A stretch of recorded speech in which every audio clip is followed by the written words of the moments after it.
नमस्कार मित्रों, स्वागत है आपका हमारे आज के फिर से इस नए कार्यक्रम में। और आपको सबसे पहले एक बात बताना चाहता हूँ कि देखिए, इस जीवन में एक सफल व्यक्ति का बहुत बड़ा महत्व है। सफलता एक ऐसी चीज़ है जिसके पीछे हज़ारों लोग भागते हैं, और असफलता एक ऐसी चीज़ है जिसको कोई नहीं पूछता। अभी आपके पास एक छोटी सी साइकिल हो या फिर कोई निम्न स्तर की बाइक हो, दो पहिया वाहन, आपको कोई नहीं पूछेगा। और वहीं पर और आपके मित्र भी नहीं होंगे। और वहीं पर अगर आपके पास रॉयल एनफील्ड या फिर फोर व्हीलर या फिर कोई अच्छी गाड़ी है, केटीएम, पल्सर, अपाचे, कोई भी एक अच्छे स्तर की गाड़ी है, तो फिर आपके पास मित्र भी होंगे और सारी उत्तम व्यवस्थाएं आपको प्राप्त भी होंगी। तो ये चीज़ होती है जीवन में कि कहीं ना कहीं लोग आपके स्तर को देख कर के आपसे जुड़ते हैं, आपकी भावनाओं से या फिर आपकी परिस्थितियों से उनका कोई मतलब नहीं होता। जहाँ अच्छी परिस्थितियाँ वहाँ पर लोग खड़े। तो अगर भविष्य में आपको कुछ प्राप्त करना है, लोगों का साथ चाहना है, तो अपनी परिस्थितियों को सुधारिए। आपसे ये कोई नहीं पूछेगा कि आपकी परिस्थितियाँ क्यों बिगड़ी, या आपकी स्थितियाँ क्या थी, या आप क्यों असफल हुए। सिर्फ सब यही करेंगे कि आपका साथ छोड़ करके चले जाएंगे। और यहाँ तक कि अपने माता पिता भी आप अपने बच्चे का साथ छोड़ देते हैं, कहते हैं भार है धरती पर, ये तो अपना ही पेट नहीं पाल सकता, हमारा क्या पालेगा। इसलिए मैं आपसे बार बार यही कहता हूँ कि सफल व्यक्ति बनिए, ताकि सफलता के आड़ में आप सारी सुखों को भोग कर सकें। चलिए, आज बात करने वाले हैं हम वृषभ राशि एवं मिथुन राशि के जातकों को जो भी 23 सितंबर सन 2020 से राहु एवं केतु का जो परिवर्तन हो रहा है, उस महापरिवर्तन में इनको क्या प्राप्त होने वाला है और किस प्रकार की सावधानियां इनको रखनी चाहिए, किन बातों का ध्यान कर रखना है और इनको क्या उपाय करने हैं। इस वीडियो के माध्यम से मैं आपको वह उपाय भी बताऊंगा। तो यह वीडियो आप शुरुआत से लेकर के अंत तक ज़रूर देखें। शायद आप अपना परिवर्तन देख करके आप इस वीडियो को स्किप कर सकते हैं, पर जब तक उपाय नहीं जानेंगे तब तक आपका लाभ नहीं होगा। क्या पता मैं आपको अच्छा बता तो रहा हूँ। दो चीज़ें होती हैं जीवन में, कुछ चीज़ें अच्छी होती हैं, कुछ चीज़ें खराब होती हैं। तो अगर अच्छी आप स्वीकार करते हैं तो खराब पर भी आप ध्यान दें। वो भी आपके ही साथ होनी, किसी दूसरे के साथ नहीं होनी है, तो उस पर भी ध्यान दें। और उपायों को सुन करके, कहीं लिख करके उनको फॉलो करें। पहले ही 23 सितंबर जैसे परिवर्तन होने वाला है, उससे पहले ही आप उपायों को करना शुरू कर दें। अगर मेष राशि के जातकों को अपनी नौकरी में स्थिरता चाहिए, सफलता चाहिए और निरंतर उत्तरोत्तर वृद्धि चाहिए, तो ऊपर जो आई बटन पर लिंक आ रहा है उस पर जा करके आप वीडियो देख सकते हैं। उसमें बताए गए उपायों को फॉलो कर सकते हैं। आप हमारी प्लेलिस्ट को देख करके कई उपाय कर सकते हैं, चाहे वो धन से संबंधित हो, व्यापार से संबंधित हो, आपके कार्यक्षेत्र से संबंधित हो, पर्सनालिटी इंप्रूवमेंट से संबंधित कोई भी आपके पास अगर आपके मन में प्रश्न है तो हमारी प्लेलिस्ट को आप चेक कर सकते हैं। उसमें वीडियो दिए गए हैं, आप उनको देख करके उन उपायों को फॉलो करके आप बहुत कुछ अपने जीवन में परिवर्तन कर सकते हैं। बहुत ही जल्द हम आपके सामने एक ऐसा प्रोग्राम लाने जा रहे हैं जिसमें आपकी शरीर से संबंधित, जैसे बहुत लोगों की स्किन प्रॉब्लम होती है या फिर बहुत लोगों को पिंपल प्रॉब्लम होती है, इनका संबंध क्या है ज्योतिष से। भाई बहुत लोगों के ऐसी, अगर किसी को पिंपल हो रहा है तो वो क्यों हो रहा है, मैं इस चीज़ की बात करता हूँ। तो सारे उपाय बताऊँगा। ज्योतिष से क्या संबंध है आपके शरीर का, वो भी मैं आपको बताऊँगा। और किन उपायों को करके इन समस्त रोगों को आप जड़ से ख़त्म कर सकते हैं हमेशा के लिए, वो भी मैं आपको बताऊँगा। इंतज़ार करिए और हमारे वीडियो को देखते रहिए, लाइक करिए, शेयर करिए। चलिए बात करते हैं वृषभ राशि के जातकों के विषय में। वृषभ राशि शुक्रदेव की सामान्य राशि है। शुक्रदेव की दो राशियाँ हैं, तुला और वृषभ। शुक्रदेव ज्योतिष शास्त्र में धन, सुख, संपत्ति, यश, वैभव, कीर्ति, वाहन सुख, लग्जरियस के कारक माने जाते हैं। विवाह सुख के कारक माने जाते हैं। कहते हैं अगर शुक्र जन्म कुंडली में पीड़ित हो जाए तो व्यक्ति को संपूर्ण वैवाहिक सुख प्राप्त नहीं होता। सुख किसे कहते हैं यह शुक्र बताते हैं। तो अगर आपकी कुंडली में शुक्र पीड़ित हैं तो कहीं ना कहीं आपको सुख प्राप्त नहीं होगा। कहीं ना कहीं आपके मन में किसी कोने में सेटिस्फैक्शन, संतुष्टि की भावना नहीं रहेगी। आप संतुष्ट नहीं हो पाएंगे अपने जीवन से, और संतुष्टि आप ढूंढते रहेंगे अन्य जगहों पर। जीवन साथी का अच्छा प्यार नहीं मिल पाता, स्नेह नहीं मिल पाता, प्रेम नहीं मिल पाता व्यक्ति को, अगर शुक्र पीड़ित हो जाएं। पर आज हम इस विषय पर बात ना करके आज हम राहु और केतु के परिवर्तन पर बात कर रहे हैं, तो उस पर ही ध्यान देते हैं। आपकी लग्न या राशि से अनुसार आपकी जन्म कुंडली में अगर चंद्रमा वृषभ राशि पर बैठे हुए हैं तो आपकी वृषभ राशि हुई। और यह जो गोचर का फल मैं आपको बता रहा हूँ, यह आपके जन्म राशि के अनुसार है। अगर आपकी जन्म कुंडली में चंद्रमा वृषभ राशि पर बैठे हैं तो यह राशिफल सिर्फ आपके लिए है। आप इसको देख सकते हैं, इसमें बताए गए उपायों को आप फॉलो करके अपनी स्थितियों को और अच्छा कर सकते हैं। तो चलिए बात करते हैं। यह गोचर आपके लग्न में बनेगा। लग्न में आ रहे हैं राहु और सप्तम भाव में आ रहे हैं केतु। वृषभ राशि पर राहु होंगे और वृश्चिक राशि पर केतु होंगे। अब आपको ध्यान क्या रखना है, राहु क्या है? राहु भ्रम है। तो जब व्यक्ति के व्यक्तित्व में भ्रम मिल जाए तो फिर क्या फल मिलेगा उसका? आप खुद सोचिए। आपका व्यक्तित्व बहुत अच्छा है, आप बहुत अच्छा काम कर रहे हैं, समाज में मान सम्मान यश पद प्रतिष्ठा आपको प्राप्त हो रही है लगातार, पर आपके व्यक्तित्व में अगर भ्रम आ जाए तो फिर परिस्थितियां क्या हो जाएंगी? आप भ्रमित हो जाएंगे, आप अपनी पर्सनालिटी को संभाल नहीं पाएंगे, गलत फैसले आपसे हो जाएंगे। इस चीज़ को आप सबसे ज़्यादा संभालना है वृषभ राशि के जातकों को, क्योंकि परेशानियां अब आपको घेरने जा रही हैं। आपके व्यक्तित्व में राहु बदलाव करेंगे पर आपको भ्रम में डालेंगे, और व्यक्तित्व अगर भ्रमित हो जाए तो असफलताएं नज़दीक आने लगती हैं व्यक्ति के। तो सबसे पहले आपको भ्रम देंगे। भ्रम के कारण आपके कई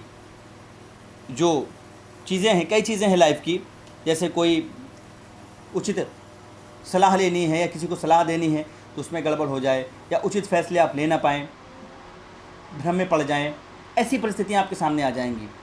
राहु की पंचम दृष्टि आपके पंचम भाव पर पड़ेगी, कन्या राशि पर, और खासकर यह विद्यार्थियों के लिए बिल्कुल ख़राब है, क्योंकि विद्याध्ययन एकाग्रता की चीज़ है।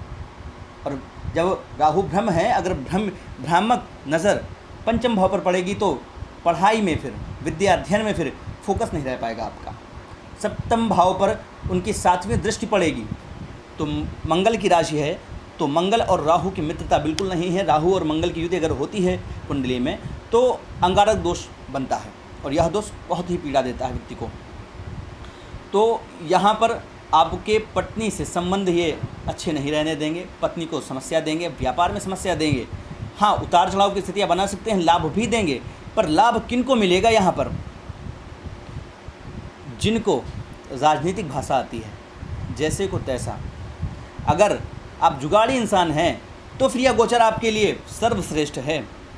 आप अगर हर चीज़ में कहीं ना कहीं कुछ ना कुछ जुगाड़ ढूंढ लेते हैं तो फिर इस गोचर में आपको बहुत ही लाभ मिलने वाला है, क्योंकि यह परिस्थितियां आपको बिल्कुल बदल के रख देंगी। सप्तम भाव में केतु बैठेंगे और यह आपके लग्न पर देखेंगे, आयु भाव पर देखेंगे और तीसरे भाव पर देखेंगे। अब तीसरे भाव पर जब केतु की दृष्टि पड़ेगी, जहाँ चंद्रमा की राशि है, तो वहाँ पर भाई बहनों से थोड़ा सा मनमुटाव ये कर सकते हैं। ये थोड़ा सा खटपट होना, लड़ाई झगड़े रहना या अनबन हो जाना, मिसअंडरस्टैंडिंग की वजह से स्थितियाँ अलग अलग हो जाना, विच्छेद हो जाना, ऐसी परिस्थितियाँ आपको देंगे। पर आपके पराक्रम का श्रेष्ठ लाभ नहीं लेने देंगे। हाँ, आपके व्यवसाय में भी उतार चढ़ाव लाएंगे, परंतु आय आपकी अच्छी रहेगी, सारी स्थितियाँ आपकी अच्छी रहेंगी। पर मेन आपको ध्यान का देना है, मेन आपको सिर्फ यह ध्यान देना है कि आपको भ्रमित ना रह करके फोकस करके अपने जीवन को जीना है। ये 18 महीने आपको कोई भी फैसला लेना है तो बहुत ही सोच और समझ कर लेना है। अगर एक मैंने लाइन पढ़ी थी कि सावधानी हटी तो दुर्घटना घटी, यह परिस्थिति आपके साथ हो सकती है अगर आपने सावधानी ना बरती तो। और मुझे उम्मीद है आप पूरी सावधानी से सारे कार्य करेंगे। तो उपाय क्या करें आप? उपाय आप यह कर सकते हैं कि माता दुर्गा की आराधना करें, दुर्गा कवच का पाठ कर सकते हैं, आपको श्रेष्ठ लाभ मिलेगा। ओम रांगराहवे नमः इस मंत्र का जप कर सकते हैं, ओम केंकेतवे नमः इस मंत्र का जप कर सकते हैं आप। और इन दोनों मंत्रों का जप करके आप इस परिवर्तन का, इस महापरिवर्तन का श्रेष्ठ लाभ उठा सकते हैं। अब बात करते हैं मिथुन राशि के विषय में। मिथुन राशि बुधदेव की राशि है। बुधदेव की 2 राशियां हैं, मिथुन और कन्या। कन्या राशि में बुधदेव उच्च के होते हैं। अब यहाँ पर मिथुन राशि, जिनकी कुंडली में चंद्रमा मिथुन राशि पर बैठा हुआ है तो आपकी मिथुन राशि है। अगर आपकी मिथुन राशि है फिर यह वीडियो सिर्फ आपके लिए परिवर्तन, आपके लिए क्या परिवर्तन ला रहा है, आपके लिए ये परिवर्तन ला रहा है कि आपका यह गोचर द्वादश और षष्ठम में होगा। द्वादश भाव वाद विवाद, आपकी नींद, आपका सैया सुख, लड़ाई झगड़ा और विदेश यात्रा। विदेश यात्रा भी द्वादश भाव से हम देखते हैं। और केतु कहाँ होंगे? छठे भाव में, रोग ऋण रिपु और कंपटीशन के भाव में। अब यहाँ पर अगर आप बिल्कुल ध्यान से कार्य करते हैं तो आप विदेश यात्रा भी कर सकते हैं, पर अगर किसी गलत बात विवाद में फंसते हैं तो जेल यात्रा भी आपको करनी पड़ सकती है। राहु वैसे तो बुध के मित्र हैं, सम का रिश्ता है इनका, पर फिर भी आपको बिल्कुल, क्योंकि आपकी राशि से द्वादशस्थ हैं राहु, आपको बिल्कुल भी ध्यान रख के सारी चीज़ें करनी है। माता की सेहत का ख्याल रखें, पराक्रम का आपको श्रेष्ठ लाभ मिलेगा। इस दौरान अगर आप थोड़ा सा आपके स्वभाव में आलसपन है तो उसको दूर कर दीजिए, अन्यथा बीमारियां आपको घेर सकती हैं। पत्नी के स्वास्थ्य का ख्याल रखें, पिता के स्वास्थ्य का ख्याल रखें। व्यापार में उतार चढ़ाव संभव है, इसलिए व्यापार को सोच और समझ कर करें। बिल्कुल कोई भी फैसला बिना सोचे समझे मत लें। हो सके तो अपने पिता की सलाह अवश्य लें। धन आपका खर्च हो सकता है, पर कोशिश करें कि धन वहीं खर्च हो जहाँ पर उचित हो। अनुचित धन खर्च करना आगे चल कर के आपके जीवन में भी परेशानियाँ ला सकता है, क्योंकि यह गोचर काल कोई छोटा नहीं है, बहुत बड़ा गोचर काल है, 18 महीने का। आपको बिल्कुल ध्यान देना है। केतु आपके छठे भाव में बैठकर रोग ऋण रिपु की वृद्धि करेंगे यहाँ पर आपको परेशान होने की आवश्यकता नहीं है। आपका कोई शत्रु कुछ कर नहीं पाएगा, पर फिर भी अपनी सुरक्षा अपने हाथ, किसी प्रकार का कोई रिस्क ना लें।